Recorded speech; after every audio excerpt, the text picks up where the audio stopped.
1,00,000 మంది శివభక్తులతో కలిసి మహారుద్రాక్ష పూజలో పాల్గొనండి. వెంటనే కాల్ చేసి మీ పేరును నమోదు చేసుకోండి. నమస్తే, వెల్కమ్ టు అవర్ ఛానల్. నేను మీ కృష్ణవేణి. సాధారణంగా ఆషాఢ మాసం అంటే మనకు వెంటనే గుర్తొచ్చేది ఏంటి? కొత్త పెళ్లి కూతురు పుట్టింటికి రావాలి, అత్తకి దూరంగా ఉండాలి. ఇవి మనం సాధారణంగా మాట్లాడుకునే మాట. పూజలు వ్రతాలు అనగానే శ్రావణ మాసం ఎక్కువగా గుర్తొస్తూ ఉంటుంది. కానీ ఆషాఢ మాసంలో కూడా మనం పాటించాల్సిన శాస్త్రోక్తమైన కొన్ని నియమాలు ఉన్నాయి. అవి ఏంటి అనే విషయాన్ని ఈ రోజు మనం ప్రముఖ ఆధ్యాత్మికవేత్త, జ్యోతిష శాస్త్రవేత్త, మంత్రశాస్త్ర పండితులు బ్రహ్మశ్రీ కొండవీటి దత్తాత్రేయ శర్మ గారు ఉన్నారు. గురువు గారి మాటల్లో తెలుసుకుందాం. గురుగారు నమస్కారం. నమస్కారం అమ్మా. గురుగారు, ఆషాఢ మాసం అనగానే ఈ జెన్జీ భాష చెప్పాలంటే చిల్ అయిపోదాం అనుకుంటారు చాలా మంది. కానీ శాస్త్రం ప్రతి మాసానికి కొన్ని నియమాలు చెప్పింది, కొన్ని పూజలు లేదా ఇలా ఉండాలి అనేది పేర్కొంది కదా. ఆషాఢ మాసంలో ఎటువంటి నియమాలు ఉంటాయో ఒకసారి మీ మాటలు. ఈ ఆషాఢ మాసం అంటే మాసాలలో మనకున్నటువంటి 27 నక్షత్రాలలో కూడా ఏ నక్షత్రం అయితే పౌర్ణమికి అనుసంధానంగా వస్తుందో అలా పౌర్ణమికి అనుసంధానంగా వచ్చిన నక్షత్రం పేరు మీద మాసం ఏర్పడుతుంది. ఇప్పుడు చిత్తా నక్షత్రం పౌర్ణమికి అనుసంధానంగా వచ్చేది చైత్రమాసం అని, విశాఖ నక్షత్రం పౌర్ణానికి అనుసంధానంగా వచ్చేది వైశాఖ మాసం అని, అలాగే పూర్వాషాఢ, ఉత్తరాషాఢ, అషాఢ శక్తి కలిగినటువంటి నక్షత్రాలు 2 నక్షత్రాలలో పౌర్ణానికి అనుసంధానంగా వచ్చేది కాబట్టి ఇది ఆషాఢ మాసం అనేటటువంటి పేరు. ఈ ఆషాఢ మాసంలో ఉన్నటువంటి విశేషం ఏంటయ్యా అంటే సంవత్సరంలో మొట్టమొదటి పండగ తొలి ఏకాదశి ప్రారంభం. అంటే శ్రీరామనవమి, ఉగాది పండగలే, కానీ పర్వదినాలలో ఈ ఆషాఢ శుద్ధ ఏకాదశి, తొలి ఏకాదశి తోటి మనకి పండగలు ప్రారంభం అని పెద్దలు చెప్పి ఉన్నారు. ఈ ఆషాఢ మాసంలో ఏం చెయ్యాలి? పూర్వం కరువు కాటకాలు వచ్చి సృష్టి అంతా కూడా నశించిపోయేటటువంటి సమయంలో అమ్మవారు అన్నపూర్ణ స్వరూపంగా ఈ ఆషాఢ మాసంలోనే శాకంబరి అవతారాన్ని ధరించి ఈ సృష్టికి అన్నాన్ని, ఆహారాన్ని ఇచ్చింది అని చెప్పి పురాణాలు చెప్పాయి. ఆ కారణంగా ఈ మాసంలో అమ్మవారిని ఎక్కువగా ఆరాధన చెయ్యాలి. అందుకే మనకి ఆషాఢ మాసంలో బోనాలు ఎక్కువగా మనం పరవన్నం అవన్నీ కూడా ఉండి పట్టుకెళ్ళడం, అమ్మవారికి సమర్పించడం ఎందుకు జరుగుతుందయ్యా అంటే ఈ ఆషాఢ మాసంలో అమ్మవారు అన్నపూర్ణ స్వరూపంగా, శాకంబరి స్వరూపంగా ఈ సృష్టికి అన్నాన్ని వితరణ చేసింది కాబట్టి అమ్మవారికి అన్నపూర్ణ స్వరూపంగా చేస్తారు. కాబట్టి ఆదివారాలు, పౌర్ణమి, శుక్రవారాలు ఆచారం ఉన్నవాళ్ళు శుక్రవారం లేదా గురువారం ఆచారం ఉన్నవాళ్ళు గురువారం చేస్తారు. ఆ ప్రకారంగా అమ్మవారికి బోనము అంటే అంత పరమన్నం ఉండి సమర్పించడం, లేదా దేవాలయానికి వెళ్లే శక్తి లేనటువంటి వాళ్ళు, ఓపిక లేని వాళ్ళు ఇంట్లోనే అంత అన్నం వండుకుని అమ్మవారికి నైవేద్యం పెట్టి పూజ చేసుకోవాలి. ఈ ఆషాఢ మాసంలో ఉన్నటువంటి ఇంకొక విశిష్టత ఏమిటయ్యా అంటే గురు పౌర్ణమి కూడా, అంటే వ్యాస పౌర్ణమి కూడా ఈ యొక్క ఆషాఢ మాసంలోనే వస్తుంది.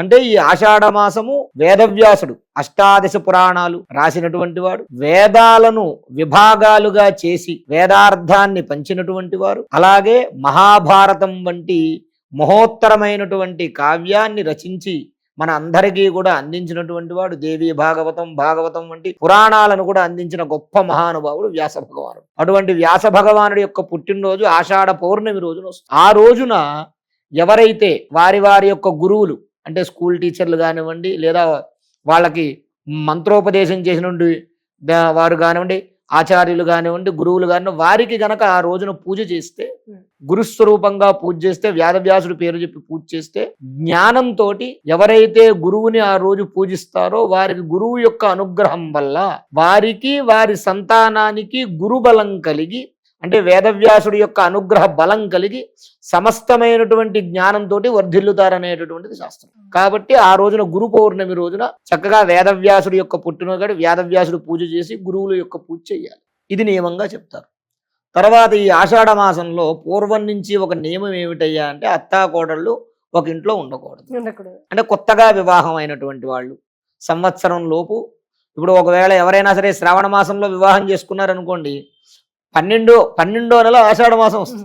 12 నెలల వరకు ఉండి అప్పుడు ఉండకూడదంటారు. అలా ఉండకూడదనడానికి గల కారణం ఏమిటయ్యా అంటే ఈ ఆషాఢ మాసంలో దంపతులు ఎవరైతే ఉన్నారో ఈ స్త్రీలకు కానివ్వండి, పురుషులకు కానివ్వండి, కొంత ఈ దంపతుల యొక్క కలయిక అనేటటువంటిది నిషిద్ధంగా పెట్టారు. ఎందుకు పెట్టారు అంటే ఈ ఆషాఢ మాసంలో కొన్ని ఋతువులు అంటే ఋతువులు మారినప్పుడల్లా కాలం మారుతూ ఆ యొక్క ఋతువుల్లో ప్రకృతిలో కొన్ని మార్పులు సంభవిస్తూ ఉంటాయి. ఆ మార్పులు సంభవించినప్పుడు దంపతుల యొక్క కలయిక పనికిరాదు. ఆ కారణంగా ఆషాఢ మాసంలో దంపతులు కలిస్తే అనారోగ్యాలకి అది దారి తీస్తుంది. అందువల్ల ఏం చేశారయ్యా అంటే ఈ దంపతులిద్దరూ కలవకూడదు అని అంటే పాపం. కాబట్టి అత్త కోడలు ఒక ఇంట్లో ఉండకూడదు. అప్పట్లో పైగా అన్ని ఎందుకంటే ఉమ్మడి అప్పట్లో కుటుంబాలు. అన్ని ఉమ్మడి కుటుంబాలు కాబట్టి అందరూ ఒకే ఇంట్లో ఉండేవారు. అత్తా కోడలు ఓ గుమ్మంలో ఉండకూడదు, ఓ ఇంట్లో ఉండకూడదు అని నియమం పెట్టి ఒక్క ఆషాఢ మాసంలోనూ కోడలు పుట్టింటికి వెళ్లే విధంగా అలా ఏర్పాటు చేయడం జరిగిందనమాట. కానీ గురువు గారు ఈ జనరేషన్ ఏం చేస్తుందంటే మేము ఎలాగో వేరు కాపురం ఉంటున్నాం, అత్తమొహమే చూడొద్దు కదా, మేమే భార్యాభర్తలు ఉంటున్నాం అని అసలు పంపించట్లేదు. పైగా 15 రోజులు పుట్టింటికి వెళ్ళులే, సరే ఇక ఆశ్రమం 15 రోజులు నా దగ్గరే ఉండని భర్త అనడం, అదే కొత్తగా పెళ్ళైన ఇష్టంలో భార్య కూడా నేను మీ దగ్గర 15 రోజులు ఉంటానండి, ఇలా జరుగుతుంది. ఇది పద్ధతి అంటారా? అది కాదు, పద్ధతి కాదు ఇది. ఎందుకంటే ఆచార ప్రకారంగా పెద్దలు ఒక ఆచారం పెట్టారు అంటే దాని వెనకాల ఎంతో సైన్స్, దాని వెనకాల ఎంతో శాస్త్రం, ఎంతో విజ్ఞానం ఉంటుంది. కాబట్టి దాన్ని ఖచ్చితంగా పాటించాలి. ఎప్పుడైతే మనం అవుట్ ఆఫ్ బాక్స్ వెళ్తామో, మన ఇష్టానుసారంగా బయటకు వెళతామో, అప్పుడు తర్వాత వచ్చేటటువంటి పరిస్థితులకి, అనర్థాలకి మనం సిద్ధమై ఉంటేనే అవుట్ ఆఫ్ బాక్స్ వెళ్ళాలి. ఎప్పుడైనా సరే ఒక ధర్మం, ఓ శాస్త్రం ఒక మాట చెప్పింది అంటే, ఒక ఆచారం ఒక మాట చెప్పింది అంటే ఖచ్చితంగా ఆ ఆచారాన్ని, ఆ శాస్త్రాన్ని, ఆ ధర్మాన్ని పాటిస్తేనే అందరికీ మంచి జరుగుతుంది. కాబట్టి ఖచ్చితంగా 15 రోజులు అక్కడ 15 రోజులు ఇక్కడ ఉంటానంటే కుదరదు. తప్పనిసరిగా ఏదైనా కారణం చేత భర్తకి కాస్త ఏదో అనారోగ్య పరిస్థితి వస్తేనో, ఇతరత్ర ఏదైనా కారణాలు, ఇప్పుడు అమెరికా లాంటి దేశాలు వెళ్తారు, అప్పుడు ఆ ఒక నెల అమ్మాయి రావడానికి ఉండదు కదా.